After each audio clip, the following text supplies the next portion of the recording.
Nakasinati sab og pagbaha ang pipila ka lugar sa Sultan sa Barongis, Maguindanao del Sur, gumikan sa kusog nga ulan. Balitang hatod ni Efren Mamak.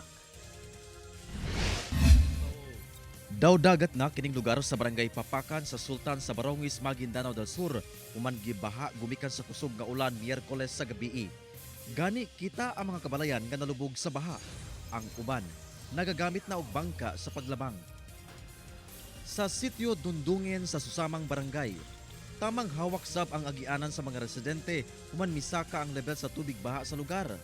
Ang maong tubig baha misulod sab sa ubang kabalayan. Sa barangay Caridad, taman tuhod sab ang level sa tubig baha. Pipila sab ka kabalayan ang gilunupan. Matud sa mga residente, hinay-hinay na kunong mihupa ang pagbaha. Padayon pa ang assessment sa otoridad sa nitabong pagbaha. Matud sa Pag-asa, epekto sa habagat ang nasinating pag-ulan sa lugar nga gipakusog sa bagyong Henry.